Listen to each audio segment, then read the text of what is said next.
The pleasant coolness after the street was restoring Alex's vitality. He drove his grocery cart through the hall of a huge supermarket, and his thoughts hovered somewhere far away from the food shelves. Alex was already 45, a tall, handsome man with an athletic figure and a tough character. He lived alone in a 3-room apartment. His son was studying at university in the capital. His wife lived in another country. They had been divorced for a long time. He cooked by himself and knew how to do it as well as anything he took on. Now he had a list of groceries in his pocket that he had to buy at the supermarket. Alex, taking his time, walked around the shelves and threw the necessary purchases into the basket. He stopped near the bread shelves. He liked only rye bread. Suddenly, his gaze stopped on white jeans on a slender female figure. He looked up and saw a bright red blouse on a blonde woman in her early 30s with a pretty face and beautiful, slightly slanted eyes. He was surprised to see that she was walking alone, though they came to the supermarket in pairs.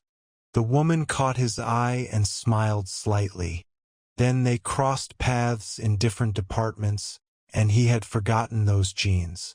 When he came to the cash registers, there were small lines everywhere. Alex stood in the first one. He was halfway through the line when he saw her. She was looking for a place to stand. Alex turned to her and waved his hand like an old acquaintance.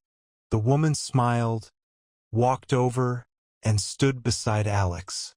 He unexpectedly said something. She replied, so they passed the cash register and went out into the hall. They walked down the huge hall and talked as if they had known each other for many, many years. Alex suggested a cup of coffee.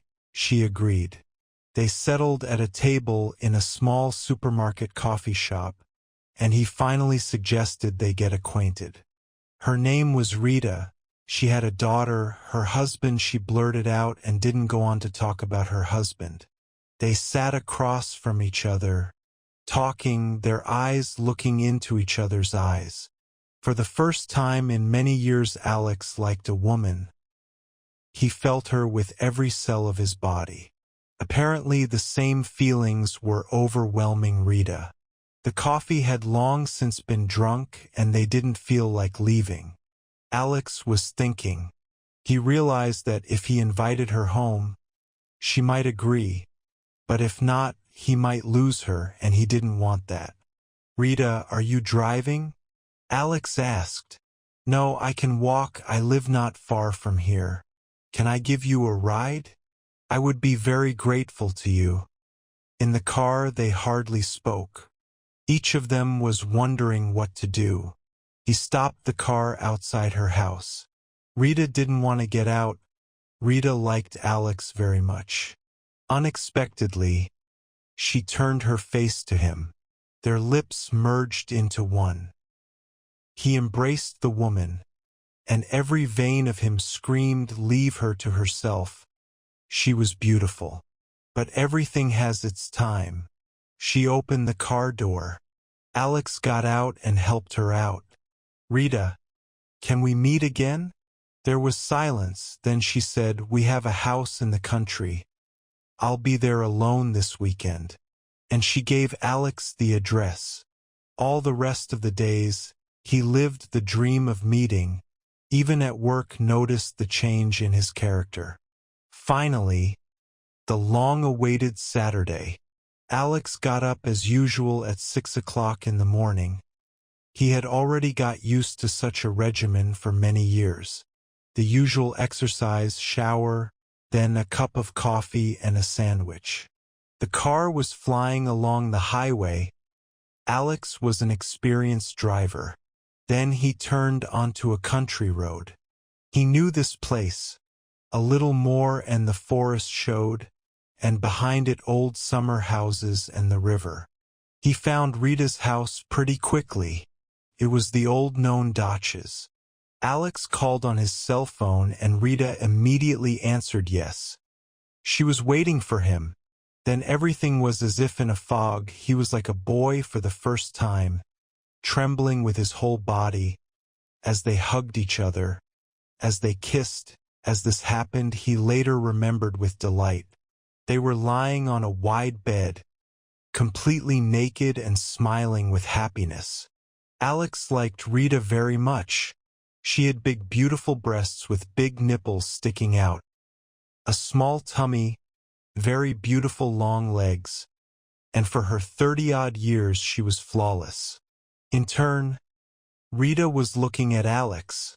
Muscular body, strong arms, black hair with a little graying and a little vegetation on his chest. She often in her fantasies saw just such a man. Plus, as a man, he was top-notch. She kissed Alex and stood up. He was dozing off. After a while, Rita called him to the table. Rita called it a brunch. There were fresh vegetable salads cut up, a plate of sliced premium sausage, cheese, butter, and in the middle of the table a tray of boiling water for coffee. My husband and I haven't lived together for a long time.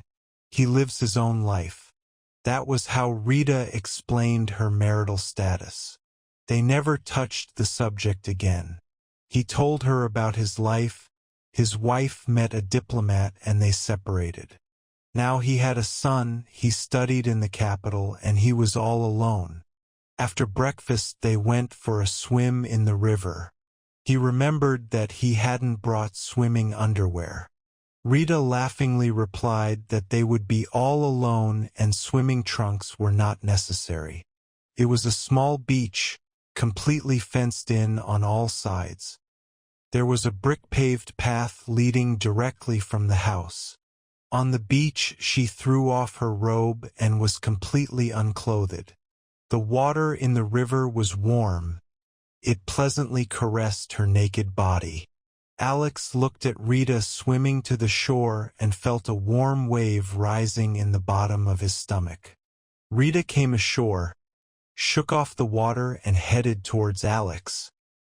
He half lay on the wide bedding and watched how supple her body was as she walked.